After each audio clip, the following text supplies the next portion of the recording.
"Enjoy the swim with the sharks," my husband whispered in my ear before his hands pressed hard against my back. The next thing I knew, I was falling. The ocean rushed up to meet me, cold and dark, swallowing me whole. Salt water filled my mouth as I struggled to the surface, gasping, my lungs burning. When I finally broke through, the yacht was already pulling away, its engine roaring louder with each second. I could see them on the deck, my husband Bradley and his mother Eleanor, watching me thrash in the water. Eleanor's laughter carried over the waves, shrill and delighted, like this was the best entertainment she'd had in years. My name is Lindsay. I'm 32 years old, and I just realized my husband tried to kill me. The water was freezing. My clothes dragged me down, heavy and unforgiving. Every kick felt like pushing through concrete. I couldn't believe what had just happened. We were supposed to be on vacation, a relaxing trip to celebrate our 3rd wedding anniversary. Bradley had suggested we take his mother along, said she'd been lonely since his father passed. I hadn't wanted her there, but I agreed because I thought it would make him happy. I thought a lot of things about Bradley that turned out to be wrong. The yacht grew smaller in the distance. They weren't coming back. That much was clear. My arms ached as I treaded water, trying to stay afloat, trying to think. The Florida coastline was somewhere behind me, but I couldn't see it. Just endless ocean in every direction. Panic clawed at my throat, threatening to pull me under faster than the water ever could. I'm a biotechnology entrepreneur. I built my company from nothing, turned it into a $2.5 billion empire. I've faced hostile takeovers, patent wars, and investors who thought a woman couldn't run a pharmaceutical company. I've stared down boardrooms full of men who wanted to see me fail. But none of that prepared me for this moment. Alone in the ocean, abandoned by the man I'd trusted with everything. Bradley and I met 5 years ago at a medical conference in Seattle. He was charming, attentive, working as a consultant for healthcare startups. He said all the right things, made me laugh when the stress of running my company felt overwhelming. He seemed different from the opportunists who usually circled around successful women, looking for an easy ride. I was so wrong about that. His mother Eleanor never liked me. From the moment we met, she made it clear I wasn't good enough for her precious son. She'd grown up wealthy, married into more wealth, and believed money was something you inherited, not earned. The fact that I'd built my fortune through actual work offended her on some fundamental level. She called me new money, like it was a disease. She told Bradley he was marrying beneath himself, but he married me anyway, and I thought that meant something. I thought love had won. The water felt colder now. My fingers were going numb. I forced myself to keep moving, to keep my head above the surface. Somewhere in the back of my mind, a voice was screaming that I was going to die out here. But another voice, the one that had built a billion-dollar company against all odds, refused to accept that. I thought about the past few months, looking for signs I'd missed. Bradley had been different lately, more distant. He'd started asking questions about my business, about the structure of my holdings, about what would happen to everything if something happened to me. I'd thought he was worried about the future, about protecting what we'd built together. Now I understood he'd been planning this, planning how to take everything from me. Eleanor had been in on it too. That became obvious when I replayed the morning in my head. She'd insisted I come up on deck to see the dolphins. Bradley had been waiting there, his face unreadable. When I stood at the railing, looking out at the water, I'd felt his presence behind me. And then those words in my ear, so cold and casual, like he was commenting on the weather instead of ending my life. A wave crashed over my head, and I swallowed more salt water. My throat burned. My legs felt like lead. I couldn't stay afloat much longer. But then I saw it, a fishing boat in the distance, maybe half a mile away. It was my only chance. I started swimming. Every stroke felt impossible, but I kept going. The fishing boat grew larger. I could see people on deck.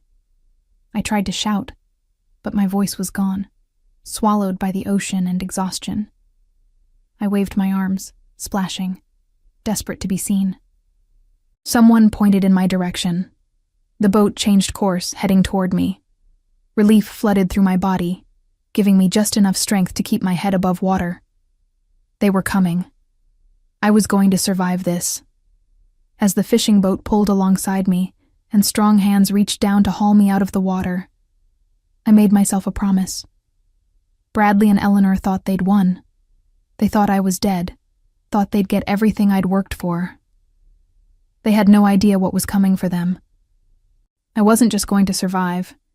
I was going to destroy them both. The fishermen who rescued me were a father and son team from Miami, out on an overnight fishing trip.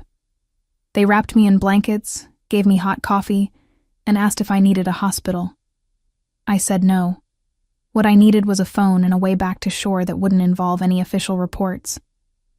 The father, whose name was Thomas, looked at me with understanding in his eyes. He'd seen enough in his 60 years to recognize when someone didn't want questions asked. "You running from something?" he asked quietly, while his son piloted the boat back toward the coast. "Running toward something," I corrected. "Revenge." He nodded like that made perfect sense. Maybe it did. His son lent me his cell phone and I made 3 calls. The first was to my head of security, a former FBI agent named Patricia who'd been with my company since the beginning.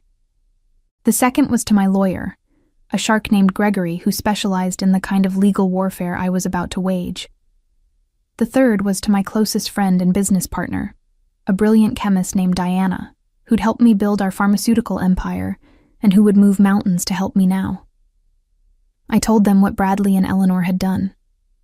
I told them I needed to get home without anyone knowing I was alive, and I told them to prepare for war. By the time the fishing boat reached a private dock Diana owned, she was waiting with dry clothes, a burner phone, and a car with tinted windows.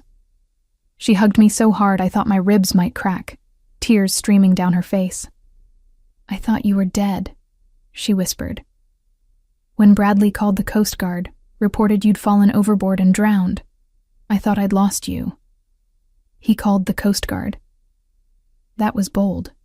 Stupid, but bold. 2 hours ago. Said you were taking photos, leaned too far over the railing, fell before he could grab you. The Coast Guard is searching the area now." Diana's voice was bitter. He even cried on the phone. Very convincing performance. I felt something cold settle in my chest. Bradley was already playing the grieving widower, which meant he was moving fast to secure my assets before anyone could question too hard. Under our prenuptial agreement, which I'd insisted on despite his protests, he wouldn't inherit directly. But if I died, my company shares would be tied up in probate, and as my widower, he'd have significant influence over the interim management. Enough to embezzle, enough to destroy what I'd built, enough to make himself and his mother rich before anyone caught on. But here was the thing Bradley didn't know. I'd updated my estate documents 6 months ago. A nagging suspicion about his sudden interest in my finances had made me take precautions. Now, if I died, everything would be locked in an irrevocable trust controlled by Patricia and Gregory, with Diana as the backup executor. Bradley wouldn't see a dime. He'd be investigated thoroughly before receiving anything. I hadn't told him about the changes because I'd still hoped I was wrong about him. I wasn't wrong. I just hadn't realized how far he was willing to go. Diana drove me to a safe house she kept for exactly these kinds of emergencies. Every successful businesswoman in a cutthroat industry had contingency plans for corporate espionage, hostile takeovers, and personal threats. I just never imagined I'd be hiding from my own husband. Inside the safe house, Patricia was waiting with Gregory. They'd already begun pulling together what we'd need. Security footage from the yacht's GPS tracker showed its exact route. Bradley had disabled the yacht's cameras before we left the marina. Another damning piece of evidence. Phone records showed calls between Bradley and Eleanor over the past 3 months that matched perfectly with the timeline of his questions about my estate. But the real gold mine was in the financial records Patricia had pulled. My security chief had access to everything, part of her job protecting me from corporate theft. What she found made my blood run cold. Bradley had been stealing from me for over a year. Small amounts at first, carefully hidden through a web of shell companies. But the theft had accelerated in recent months. He'd taken nearly $15 million from various accounts, always staying just below the threshold that would trigger automatic audits. "He's been planning this a long time," Gregory said grimly, spreading printouts across the table. "These shell companies are registered in the Cayman Islands, but I traced them back to accounts controlled by Eleanor. She's been helping him hide the money." "How much more was he planning to take?" I asked, though I already knew the answer. "Everything," Patricia said flatly. "He set up a scheme to liquidate your personal holdings after your death. With the right forged documents and Eleanor's social connections in the banking world, he could have transferred billions before anyone realized what was happening. The investigation would have taken years, and by then, the money would be untraceable." I sat down hard in one of the chairs, the full weight of the betrayal hitting me. This wasn't a crime of passion or a moment of weakness. Bradley had courted me, married me, pretended to love me for 5 years, all so he could rob me and leave me for dead in the ocean. And his mother had helped him every step of the way. Diana squeezed my shoulder. "We're going to make them pay for this. What do you want to do?" I looked at the evidence spread across the table. The GPS data showing where Bradley had pushed me overboard, the financial records proving theft, the call logs showing conspiracy.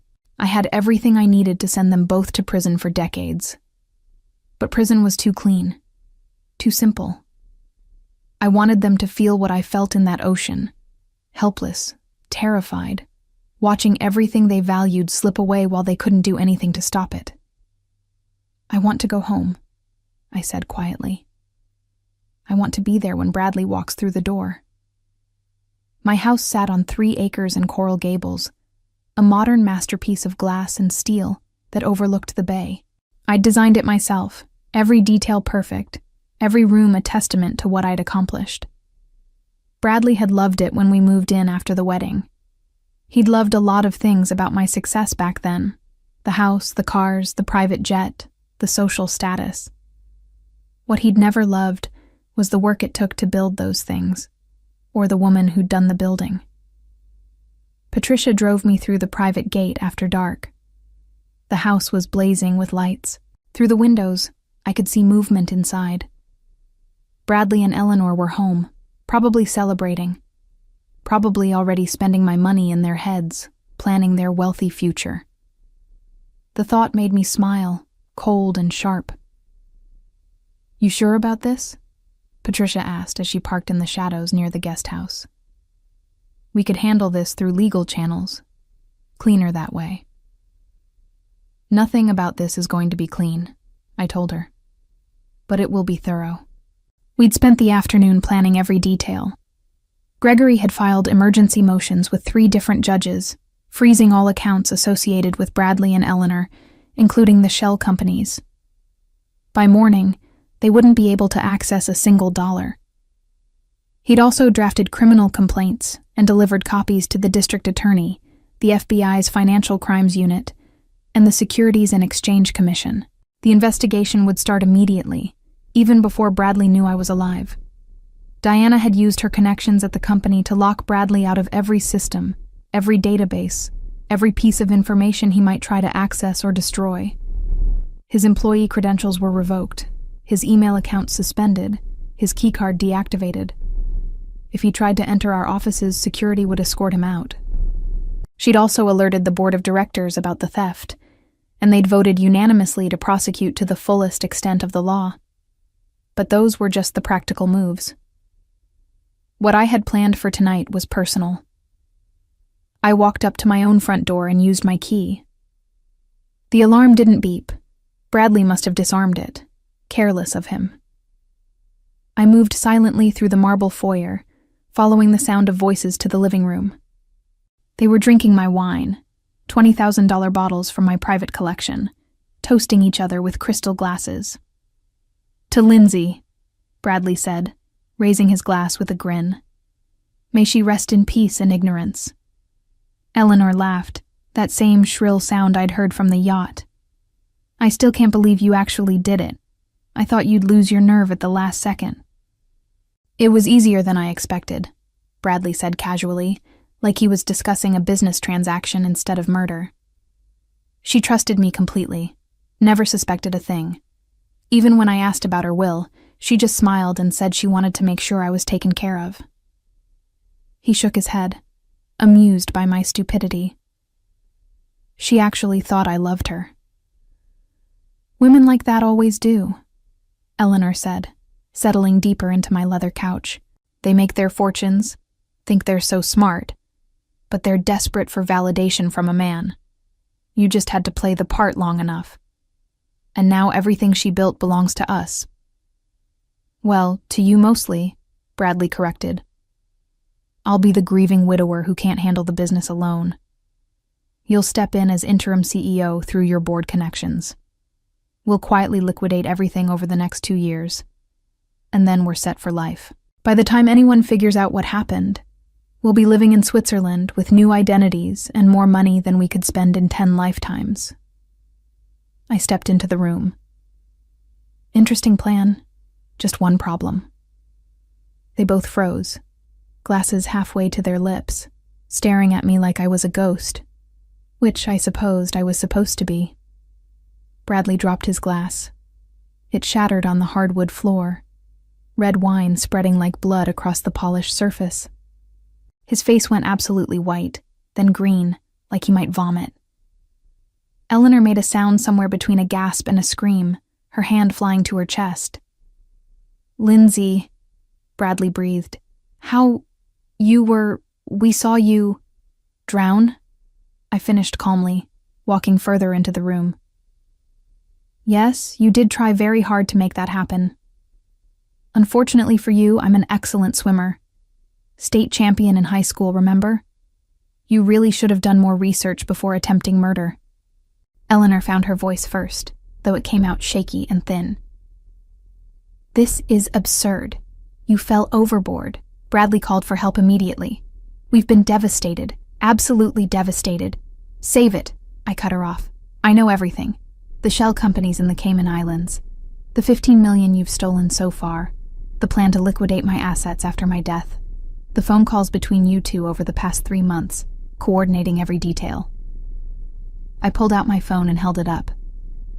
"I have proof of all of it. Financial records, GPS data from the yacht showing exactly where Bradley pushed me overboard, even the recording from this afternoon when you disabled the yacht's cameras. Patricia installed backup systems you didn't know about. We have everything."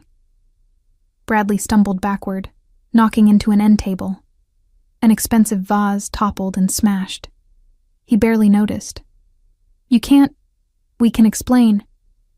"Explain attempted murder?" I asked pleasantly. "Explain theft, conspiracy, fraud. Please go ahead. I'm sure the FBI will be fascinated by your explanations when they arrest you, which should be happening in approximately 3 minutes, by the way. They're waiting outside for my signal." Eleanor's face twisted with rage. The fear disappeared, replaced by something uglier. "You think you're so clever, don't you? Coming back from the dead to catch us. But you can't prove any of this in court. It's your word against ours, and we'll tell everyone you staged this whole thing for attention, that you're mentally unstable." "That might have worked," I interrupted, "if I hadn't recorded your entire conversation just now. The part where Bradley admitted pushing me overboard was particularly useful. Thank you for that." Bradley's legs gave out. He sat down hard on the floor, his face in his hands. Eleanor just stood there, frozen, finally understanding that they'd lost everything. I smiled at them both. My husband who'd tried to kill me, my mother-in-law who'd helped him plan it. "Enjoy the rest of your evening," I said sweetly. "It's the last one you'll spend as free people." Then I walked to the door and signaled Patricia. Within seconds, FBI agents poured into my house. The FBI took Bradley and Eleanor into custody that night. I watched from the doorway as they were handcuffed and read their rights, their faces pale and shocked. Bradley kept looking at me like he couldn't understand how this was happening. Eleanor tried to maintain her dignity, lifting her chin and refusing to look at anyone, but her hands were shaking. They were loaded into separate vehicles and driven away, and then my house was finally quiet again. Patricia stayed with me that first night. We sat in the kitchen drinking coffee at 3 a.m, neither of us able to sleep. The adrenaline was still coursing through my veins, making my hands tremble and my heart race. I kept replaying the moment I'd fallen into the ocean, the cold shock of the water, the certainty that I was going to die.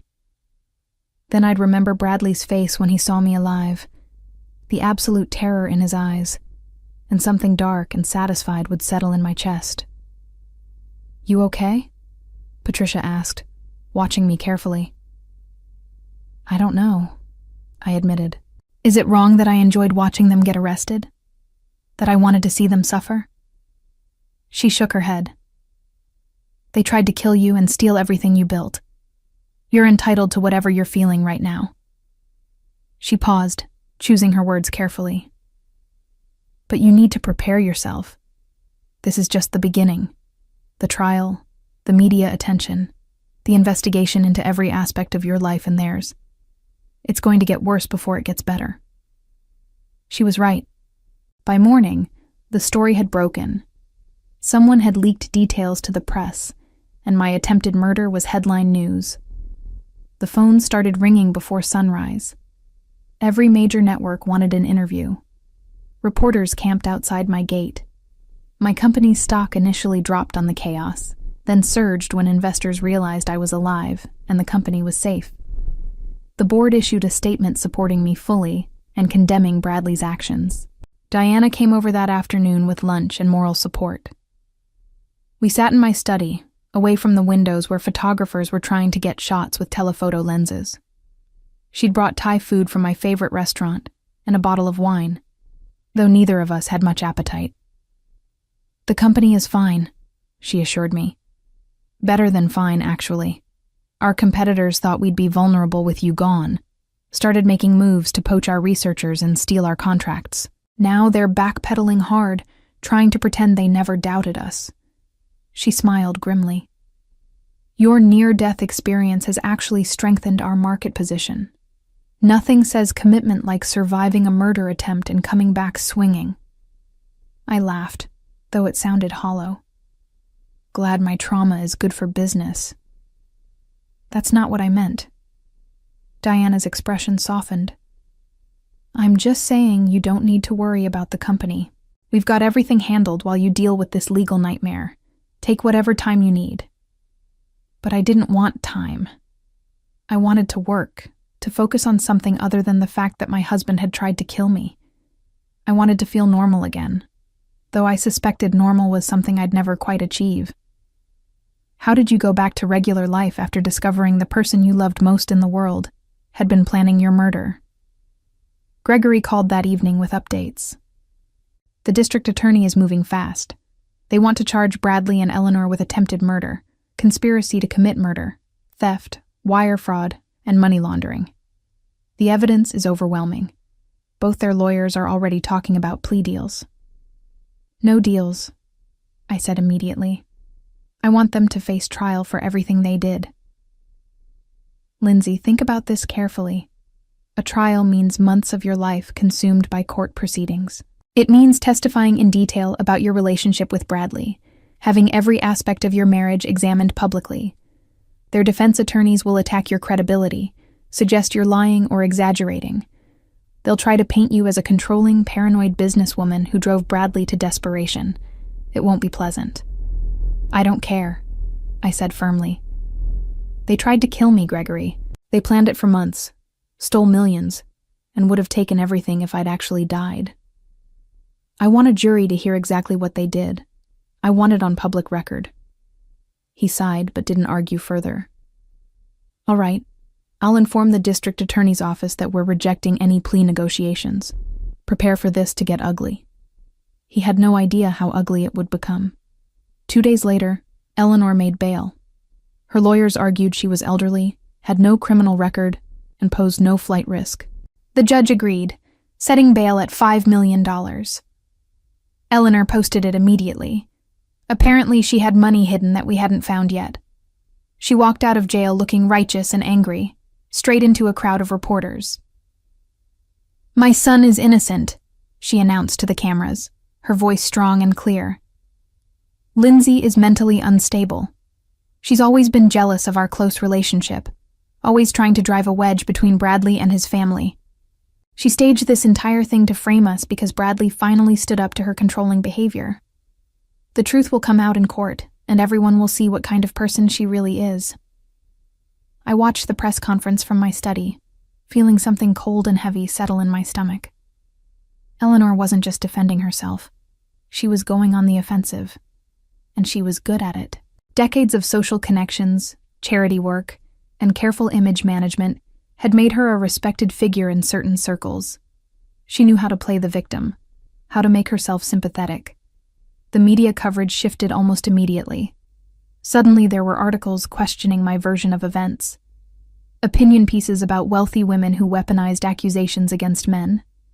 Interviews with people who barely knew me, claiming I was cold, calculating, obsessed with control. Someone dug up an old business rival who'd sued me years ago, a lawsuit he'd lost spectacularly, and he went on television claiming I'd destroyed his company out of spite. Bradley's bail hearing was set for the following week. His lawyers filed motions arguing he should be released pending trial. They submitted character references from friends and colleagues, including 3 executives from my own company who apparently thought Bradley was charming and couldn't believe he'd harm anyone.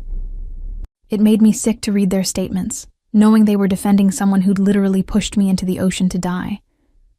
Patricia increased security around my house and office. She'd received credible threats, anonymous messages saying I deserved what happened, that I was lying about everything, that someone should finish what Bradley started. The threats were forwarded to the FBI, but they did nothing to ease the knot of anxiety that had taken up permanent residence in my chest. "Eleanor is orchestrating this," Patricia told me. "The media campaign, the character witnesses, probably even the threats. She's trying to poison public opinion against you before trial." "Can we prove it?" "Working on it. But she's smart enough to keep herself insulated. Everything's going through intermediaries, shell companies, supposedly independent PR firms." Patricia's expression was grim. "She's been planning this contingency, Lindsay. The moment she and Bradley got caught, she activated a backup plan to destroy your credibility. She's fighting for her life now, and she's using every weapon she has." I stared out the window at the reporters still camped beyond my gate. They'd been there for days, waiting for a statement, a photo, anything to feed the story. I'd been hiding in my own house like a prisoner, while Eleanor walked free and painted me as the villain. "I need to fight back," I said quietly. "How?" I turned to Patricia, and she must have seen something in my expression because she actually took a step back. "We find everything. Every dirty secret Eleanor's been hiding, every lie she's told, every crime she's committed. She wants to destroy my reputation. Fine. Let's see how hers holds up under scrutiny." Patricia smiled slowly. "Now we're talking. Give me 48 hours. Patricia delivered in 36 hours. She came to my house with 3 banker's boxes full of documents and a laptop with enough dirt on Eleanor to bury her 10 times over. "Your mother-in-law," Patricia said, spreading files across my dining room table, "is not the respectable society matron she pretends to be. She's a criminal. Has been for decades." I leaned forward, heart pounding. "Tell me everything." "Let's start with her late husband, Bradley's father. He died 10 years ago, officially from a heart attack, but I found medical records that tell a different story." She pulled out a thick folder. "He had no history of heart disease. He was healthy, active, regular checkups, all clear. Then suddenly, at 58, he drops dead. The death certificate was signed by a doctor who happened to be Eleanor's close friend. A doctor who lost his medical license 3 years later for signing false documents. You think she killed him? I think it's worth investigating, especially when you see what happened immediately after his death. Eleanor inherited everything, a fortune worth roughly $400 million. But here's the interesting part. 3 months before he died, her husband had drafted a new will. This one would have put most of his assets in trust for Bradley and his sister, with Eleanor receiving only a small portion. That will was never filed. The lawyer who drafted it died in a car accident 2 weeks after the husband's death. My blood ran cold. Eleanor killed them both. Can't prove it yet, but the pattern is there. 2 convenient deaths, enormous financial benefit to Eleanor, and suspicious circumstances around both. Patricia pulled out another folder. Then there's Bradley's sister, Catherine. She was 25 when their father died, working as a teacher in Boston. According to family friends, she and Eleanor had a terrible fight after the funeral. Catherine accused Eleanor of manipulating their father, of stealing money from him before he died. She threatened to contest the will. What happened to her? She disappeared 6 months later. Just vanished. Her apartment was left undisturbed, her car still parked on the street, her bank accounts untouched. The police investigated briefly, but found nothing. Eleanor told everyone Catherine had mental health issues, that she'd probably run away to start over somewhere. Eventually, the case went cold. I felt sick. Do you think Eleanor killed her too? I think Catherine knew too much and became a liability. Patricia's expression was hard. I've been looking for her for 2 days. No credit card usage, no tax returns, no social media presence, no record of her anywhere for the past 10 years. Either she's living completely off the grid with a new identity, or she's dead. My money's on dead. The room felt colder. I wrapped my arms around myself, trying to process what I was hearing. I'd known Eleanor was cruel, greedy, manipulative. But murder? Multiple murders? And Bradley? Did he know? Had he helped his mother kill his own father and sister? There's more, Patricia said quietly. Eleanor's been running a sophisticated fraud operation for years. Shell companies, offshore accounts, money laundering schemes. She's been stealing from charities she chairs, embezzling from estates she's been appointed to manage, running insurance scams. I found evidence of at least 20 separate criminal enterprises. We're talking hundreds of millions in stolen money. She opened her laptop and showed me spreadsheets, bank transfers, forged documents. The scope of Eleanor's criminal activity was staggering. She'd been operating with impunity for decades, protected by her social status, and carefully cultivated relationships with wealthy, powerful people who never suspected the elegant society woman was robbing them blind. How did no one catch this before? She's brilliant at it. Every scheme is separated from the others, run through different networks, different identities. She has people working for her who don't even know they're working for her. And she's got dirt on enough powerful people to ensure their silence if they ever figured it out. Patricia pulled out another file. Including 3 judges, 2 state senators, and a federal prosecutor. I found evidence of blackmail, bribery, and coercion going back 15 years. I stared at the evidence spread across my table. This wasn't just about my attempted murder anymore. This was a massive criminal conspiracy that had been operating in plain sight for decades.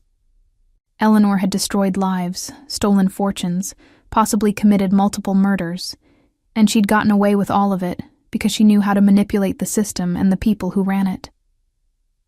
We need to take this to the FBI, I said. Not the local office. This is too big. We need someone who can investigate without Eleanor's connections interfering. Patricia nodded. I already reached out to a contact at the FBI's white-collar crime division in Washington. She's clean, untouchable, has a reputation for taking down powerful criminals. She's interested, but she needs more than what we have. We need someone inside Eleanor's operation to testify. Someone who can verify these documents and explain how the schemes worked. Who? Bradley, Patricia said simply.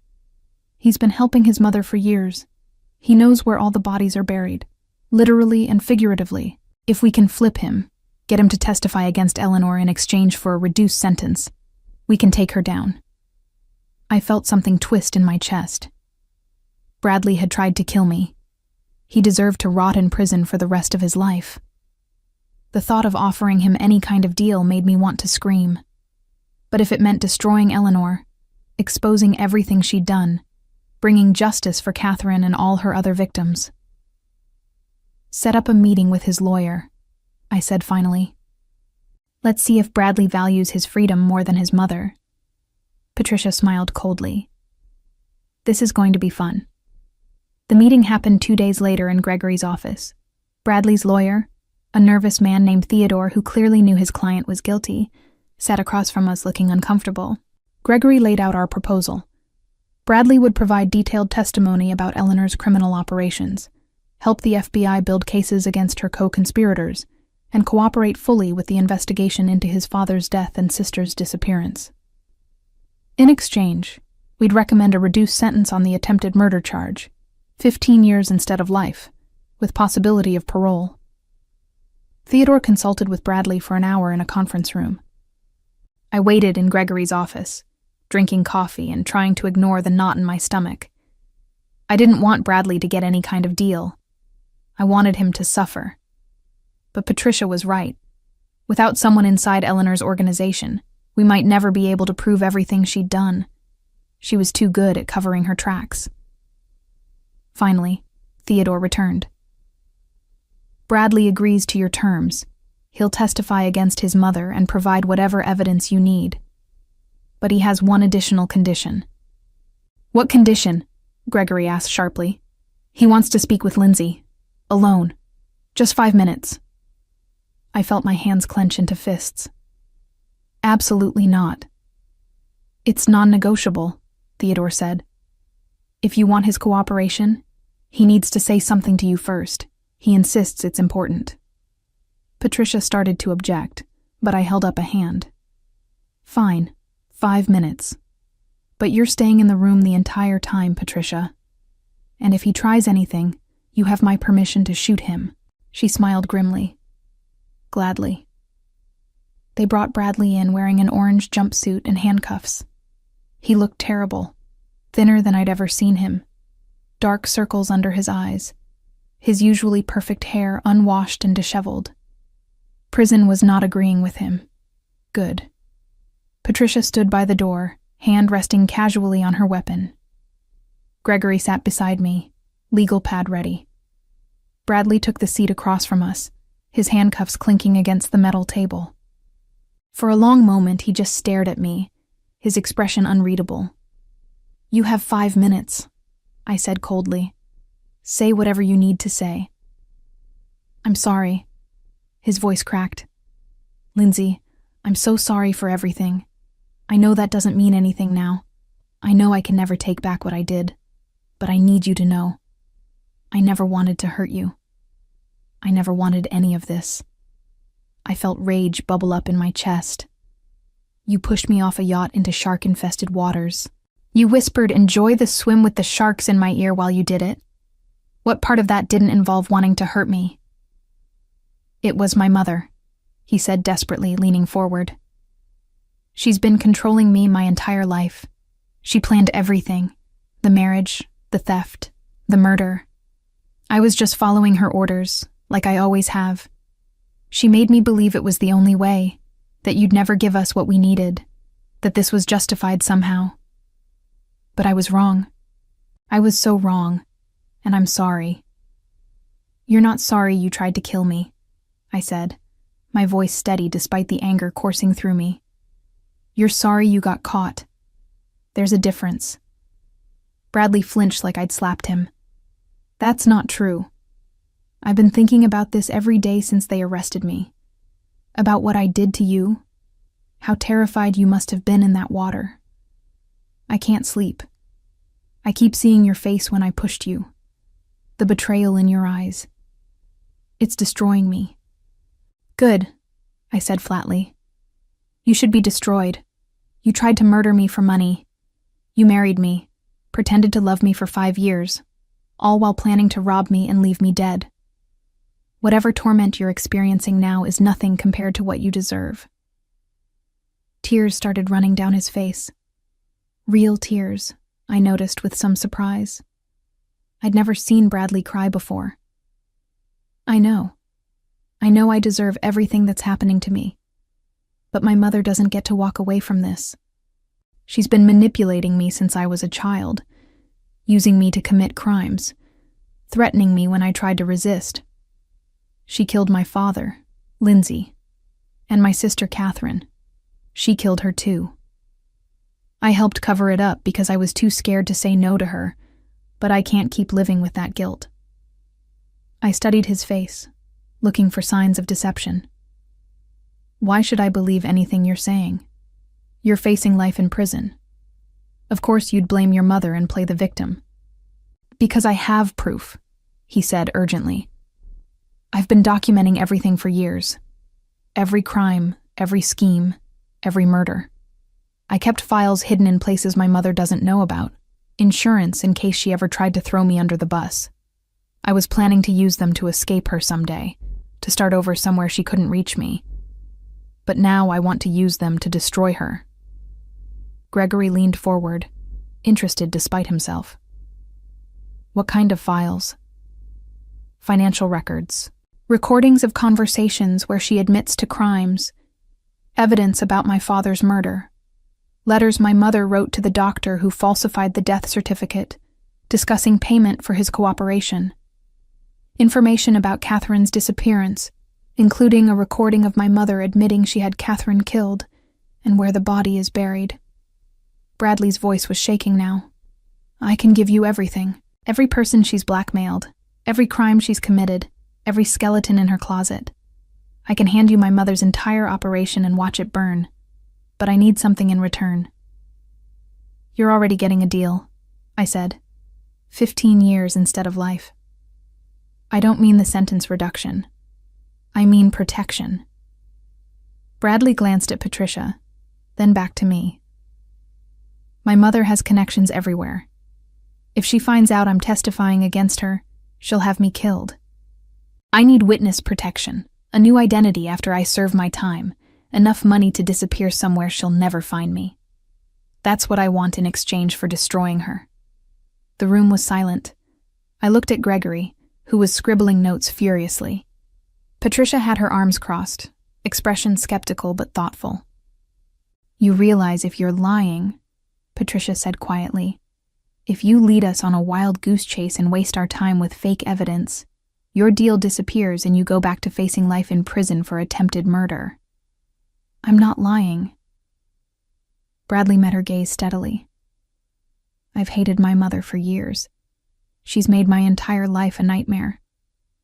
This is my chance to finally be free of her, even if it means spending 15 years in a cell first. It's worth it." I wanted to feel something for him. Pity, anger, vindication. But all I felt was empty. This man had been my husband. I'd shared my life with him, trusted him, believed we had a future together. Now he was just another criminal making deals to save himself. And I couldn't find it in me to care about his suffering. "Give us the evidence," I said finally. "All of it. If it checks out, if you cooperate fully with the FBI investigation and testify against your mother, I'll make sure you get your witness protection. But if you're playing us, Bradley, I will personally ensure you never see daylight again. Understood?" He nodded rapidly. "Understood. Thank you, Lindsay. Thank you for—" "Don't," I cut him off. "Don't thank me. Don't apologize again. Just do what you promised and maybe, eventually, you can live with yourself." I stood up, signaling the meeting was over. "Get him out of here." As guards led Bradley away, I turned to Gregory and Patricia. "Tell me we can trust him." "His story checks out so far," Patricia said. "I'll need to verify the evidence he's promising, but if he really has recordings of Eleanor admitting to murder, this case just got a lot bigger. We're not just talking about your attempted murder anymore. We're talking about taking down a serial killer and organized crime operation." Gregory nodded agreement. "The FBI will jump at this. Eleanor's made powerful enemies over the years. People she's blackmailed or stolen from who'd love to see her go down. With Bradley's testimony and evidence, we can build an airtight case. I looked out Gregory's office window at the city skyline. Somewhere out there, Eleanor was walking free, probably planning her next move, confident she could manipulate her way out of trouble like she always had. She had no idea what was coming. "Set it up," I said. "Whatever the FBI needs, whatever resources they want, I'll provide it. I want Eleanor in prison for the rest of her life. I want her to die there, alone and forgotten, with everyone knowing exactly what kind of monster she was." Patricia smiled. "That can be arranged." 2 weeks later, the FBI arrested Eleanor at a charity gala. They dragged her out in handcuffs in front of 500 of Miami's wealthiest and most influential people. The look on her face, shock, rage, humiliation, was captured by dozens of photographers and made the front page of every newspaper in the country. The investigation moved quickly after that. Bradley kept his word, providing mountains of evidence and detailed testimony about his mother's crimes. Catherine's body was found exactly where Bradley said it would be, buried on a property Eleanor owned in the Everglades. Forensic evidence confirmed she'd been murdered, strangled, then her body dissolved in acid to destroy evidence. The medical examiner said she'd been dead approximately 10 years, right around the time she disappeared. The evidence about Bradley's father was equally damning. Eleanor had poisoned him slowly over 6 months, using a toxin that mimicked the symptoms of heart disease. The doctor who'd signed the false death certificate was arrested and immediately flipped, providing his own testimony about Eleanor's involvement. He'd been blackmailed into cooperating. Eleanor had evidence of medical malpractice he'd committed and threatened to expose him unless he helped cover up the murder. The embezzlement, fraud, and money laundering cases were equally straightforward. Bradley's files included detailed records of every scheme, every victim, every dollar stolen. Prosecutors started building cases against Eleanor's co-conspirators, many of whom quickly accepted plea deals in exchange for testifying against her. Her carefully constructed criminal empire collapsed like a house of cards. The trial was scheduled for 6 months later. Eleanor refused all plea negotiations, insisted she was innocent, claimed Bradley was lying about everything to reduce his own sentence. Her lawyers tried every trick in the book to get evidence suppressed or charges dismissed. Nothing worked. I prepared myself for the ordeal ahead. Months of testimony, media coverage, public scrutiny of the most traumatic experience of my life. But I was ready, because this time, I wouldn't be fighting alone. The trial began on a humid Monday morning in September. The courthouse was surrounded by media trucks and protesters, some supporting me, others bizarrely defending Eleanor, convinced she was being framed by a vindictive daughter-in-law. I walked through the crowd with Patricia at my side, ignoring the shouted questions and camera flashes. Inside, the courtroom was packed with spectators, journalists, and the families of Eleanor's other victims who'd come to see justice served. Eleanor sat at the defense table looking impeccable in a tailored navy suit, her silver hair perfectly styled, her expression serene and confident. She glanced at me as I entered, and for just a moment, I saw pure hatred flash across her face before she schooled it back into benign innocence. Her lawyers flanked her, a team of expensive attorneys who specialized in defending wealthy criminals. They were good, but they were facing an impossible case. The prosecution's opening statement laid out the full scope of Eleanor's crimes. Attempted murder, 2 counts of first-degree murder for her husband and daughter, multiple counts of fraud, embezzlement, money laundering, and racketeering. The assistant district attorney, a sharp woman named Victoria, methodically explained how Eleanor had spent decades building a criminal empire while hiding behind a facade of respectability. She promised the jury that by the end of the trial, they would see Eleanor for what she truly was, a remorseless killer who destroyed anyone who stood in her way. Eleanor's lead attorney, a man named Harrison, who'd made his fortune defending white-collar criminals, countered with a different narrative. He painted Eleanor as a grieving mother being persecuted by a vengeful daughter-in-law.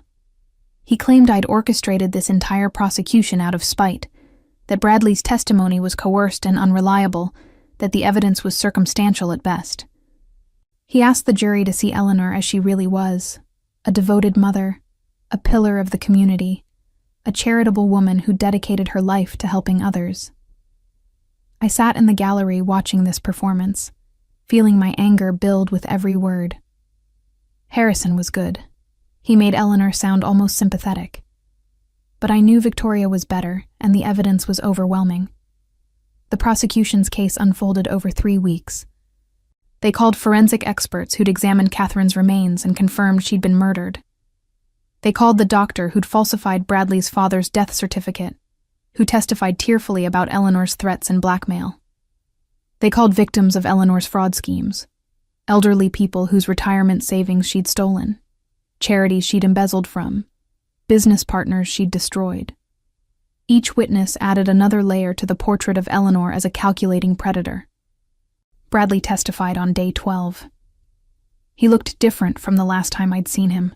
Prison had aged him, carved lines into his face that hadn't been there before. He walked to the witness stand with his head down, avoiding eye contact with everyone, especially Eleanor. When he finally looked at his mother, I saw fear in his eyes. Even now, even here, she terrified him. Victoria led him through his testimony carefully. Bradley described growing up under Eleanor's control, how she'd groomed him from childhood to help her commit crimes. He talked about watching his father deteriorate from poison, not understanding what was happening until it was too late. He described the night Eleanor told him she'd had Catherine killed, how she'd threatened to frame him for the murder if he ever spoke about it. His voice broke multiple times, and I saw several jurors wipe their eyes. Then he testified about me, about how Eleanor had targeted me specifically because of my wealth, how she'd instructed him to court me, marry me, gain my trust. He admitted she'd planned my murder for over a year, waiting for the perfect opportunity. He described the morning on the yacht, how Eleanor had coached him on what to say, how to push me without leaving bruises that would show up in an autopsy. He cried when he recounted pushing me overboard, watching me struggle in the water, hearing Eleanor's laughter as they sailed away. I knew it was wrong, he said, his voice barely a whisper. I knew it was murder, but I was too afraid of my mother to say no. I've been afraid of her my entire life. Harrison's cross-examination was brutal. He attacked Bradley's credibility, suggested he was lying to get a reduced sentence, pointed out the plea deal he'd accepted. But Bradley held firm. He had evidence to back up everything he said, recordings, documents, bank records. Harrison couldn't shake his testimony. I was called to the stand on day 15. Walking past Eleanor felt surreal. This woman had tried to have me killed, and now I was sitting 20 feet away from her, about to help send her to prison for the rest of her life. Victoria's questions were straightforward. I described my marriage to Bradley, the trip on the yacht, the moment he pushed me overboard. I talked about treading water, watching them sail away, the certainty that I was going to die. What went through your mind in that moment? Victoria asked gently. That I'd been such a fool, I said, my voice steady despite the emotions roiling inside me. That I'd trusted someone who never loved me, who only saw me as a source of money, and that if I survived, I was going to make sure they paid for what they'd done.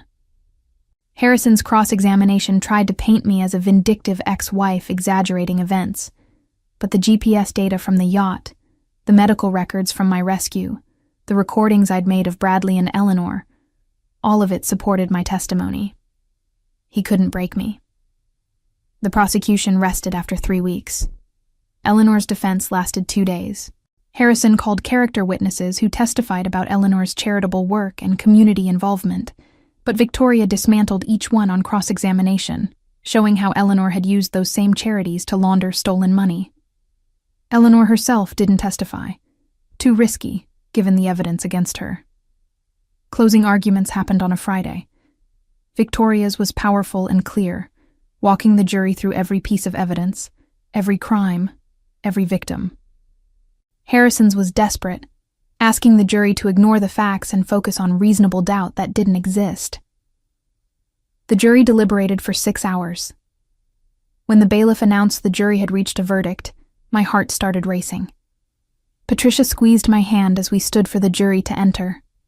I watched their faces, trying to read their expressions, but they were carefully neutral. The forewoman, a middle-aged teacher named Helen, held the verdict form with steady hands.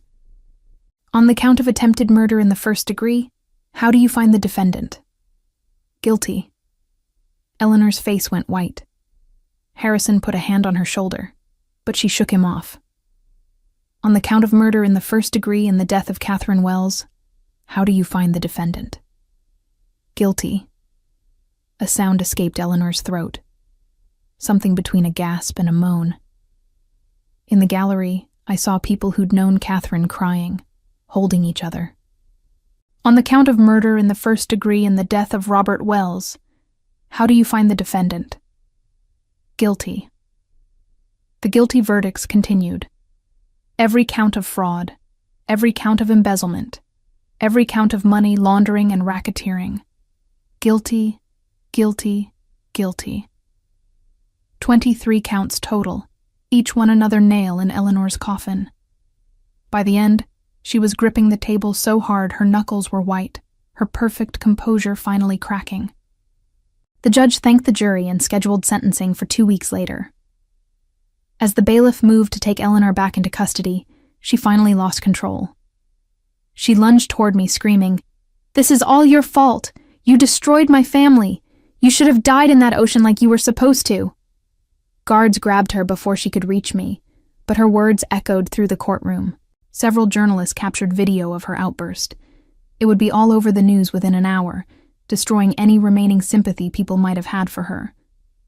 Outside the courthouse, I gave a brief statement to the press. Justice has been served today. Eleanor Wells is a murderer and a thief who destroyed countless lives over decades. I'm grateful to the jury for seeing through her lies and holding her accountable. My hope is that this verdict brings some measure of peace to all her victims and their families. Victoria stood beside me, professional and satisfied. This was one of the most comprehensive prosecutions I've ever been part of. The evidence was overwhelming, and the jury made the right decision. Eleanor Wells will spend the rest of her life in prison, where she belongs. The sentencing hearing 2 weeks later was almost anticlimactic. The judge, a stern woman named Barbara, who'd presided over the trial with firm efficiency, listened to victim impact statements for 3 hours. Families of people Eleanor had defrauded spoke about losing their life savings. Catherine's former colleagues talked about the promising young teacher whose life was cut short. I gave my own statement, describing the terror of being pushed into the ocean and the betrayal of discovering my husband's true intentions. Eleanor remained silent throughout, her face a mask of controlled rage. When the judge finally asked if she had anything to say before sentencing, she stood and addressed the courtroom. I have spent my entire life building something meaningful, creating a legacy, supporting my family. Everything I did was to protect my son and ensure our future. I will not apologize for being a strong woman in a world that punishes strength. History will remember me differently than this court does today. It was a stunning display of narcissism and delusion. Even her own lawyers looked uncomfortable. The judge's expression didn't change. Eleanor Wells, you have been convicted of 23 separate felonies, including 2 counts of first-degree murder. You have shown no remorse, no understanding of the pain you've caused, no recognition that your actions were wrong. You are a danger to society and will remain so for the rest of your life. Judge Barbara's voice was ice-cold. On the murder charges alone, I am sentencing you to 2 consecutive life sentences without possibility of parole. Additional sentences on the fraud and embezzlement charges will run concurrently. You will die in prison, and that is more mercy than you showed your victims. Eleanor swayed on her feet. For the first time since her arrest, she looked her age, frail and defeated. The guards led her away in handcuffs. She didn't look back. Bradley's sentencing happened a month later. True to the plea agreement, he received 15 years with possibility of parole after serving 10. The judge noted his cooperation with prosecutors and genuine remorse, but also emphasized that he'd participated in serious crimes including attempted murder. He was led away to begin his sentence, and I felt nothing watching him go. He'd made his choices. Now he'd live with the consequences. The civil suits came next. I sued both Bradley and Eleanor for the $15 million they'd stolen, plus damages for emotional distress, attempted murder, and fraud. Eleanor's assets were seized. The house, the cars, the art collection, everything. It barely covered what she'd stolen from all her victims. But it was something. The funds were distributed through a victim compensation program, ensuring everyone she'd defrauded received at least partial restitution. Bradley had nothing to seize. All his assets had come from Eleanor or from stealing from me. But the judgment would follow him after his release, making it nearly impossible for him to rebuild any kind of life. That seemed fitting. The media attention finally died down after 6 months. My company's stock had recovered, and then some. Investors viewed me as a survivor, someone who couldn't be broken. Diana joked that I was now unkillable in business negotiations, and she wasn't entirely wrong. No one wanted to cross the woman who'd survived murder and destroyed her attackers so completely. A year after the trial, I stood on the deck of a new yacht, this one purchased with my own money, registered in my name alone, equipped with the best security systems money could buy. Patricia was with me, along with Diana and Gregory. We were celebrating the close of a major business deal, my company's acquisition of a competitor that would make us the largest biotech firm on the East Coast. To Lindsay, Diana said, raising her glass of champagne, who refuses to let anyone or anything keep her down. We drank, and I felt something warm in my chest that had been absent for too long. Peace. Not complete. I still had nightmares sometimes about the ocean, about Bradley's hands on my back, but getting better. How does it feel? Patricia asked quietly, knowing they're both locked away. I considered the question. Satisfying, I admitted. Eleanor will die in prison. She'll never hurt anyone else. Bradley will spend the next decade thinking about what he did, what he lost. That's justice. I paused. But it doesn't erase what happened. I still have to live with the fact that I married someone who tried to kill me, that I didn't see it coming. You couldn't have known, Gregory said firmly. They were professional con artists. Eleanor had been doing this for decades. You weren't their first victim, just their most dangerous one. That was true. The FBI's investigation had uncovered 6 other people Eleanor had targeted over the years. Wealthy individuals she'd befriended, manipulated, and robbed. 2 of them had died under suspicious circumstances that were now being reinvestigated. I'd been lucky. My survival had exposed her before she could destroy more lives. My phone buzzed. A message from an unknown number. I almost deleted it, but curiosity made me open it. I'm sorry for everything. I know you'll never forgive me, and I don't deserve forgiveness. But I needed you to know. I did love you, at least at first. Before my mother twisted everything. I hope you find happiness. B. I stared at the message for a long moment, then deleted it without responding. Bradley could spend the rest of his life seeking absolution. I wasn't going to give it to him. Some betrayals were too deep to forgive. Everything okay? Diana asked, noticing my expression. Just deleting the past, I said, putting my phone away. Tell me about the new research project you mentioned. She launched into an excited description of a promising cancer treatment our team was developing. I listened, genuinely engaged, thinking about the future instead of dwelling on the past. This was what mattered. The work we were doing, the lives we were saving, the company I'd built with my own hands and refused to let anyone take from me. The sun was setting over the water. painting the sky in shades of orange and pink. I watched the waves and felt none of the fear I'd expected. The ocean had almost killed me, but I wouldn't let that memory steal this from me too. I'd reclaimed everything Bradley and Eleanor had tried to take: my company, my fortune, my peace of mind, even my ability to enjoy being on the water. You know what the best part is? I said suddenly, interrupting Diana's technical explanation. They thought they could break me. Eleanor thought she could manipulate me, steal from me, kill me, and get away with it because she'd gotten away with everything else. Bradley thought he could betray me and face no consequences. They both underestimated me completely. Their fatal mistake, Patricia said with satisfaction. Literally, Gregory added, and we all laughed. We stayed on the yacht until midnight, talking and drinking and celebrating not just the business deal, but everything we'd survived and overcome. When I finally went home to my house, the one Eleanor and Bradley had tried to steal, I felt genuinely content for the first time in over a year. Eleanor Wells died in prison 6 years later from a stroke. She was 74. The prison warden said she'd been a difficult inmate, constantly demanding special treatment and insisting she didn't belong there. No one mourned her. Her funeral was attended by a single court-appointed representative and the prison chaplain. She was buried in an unmarked grave in the prison cemetery, her name and legacy reduced to nothing but a cautionary tale about greed and narcissism. Bradley served his full 15-year sentence. His request for early parole was denied 3 times.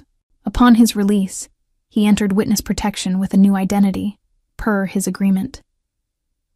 I never heard from him again, and I was grateful for that silence. He disappeared into obscurity, which seemed like the appropriate ending for someone who'd lived his entire life under his mother's shadow. As for me, I rebuilt my life into something stronger than before. My company went from strength to strength, developing treatments that saved lives and pushing the boundaries of medical science. I never remarried. Once was enough. But I found fulfillment in my work, my friendships, and the knowledge that I'd faced the worst betrayal imaginable and emerged victorious. Sometimes, late at night, I still think about those moments in the ocean, treading water and watching the yacht sail away. But instead of fear, I feel pride. I survived. I fought back. And I won. That's the only revenge that truly matters.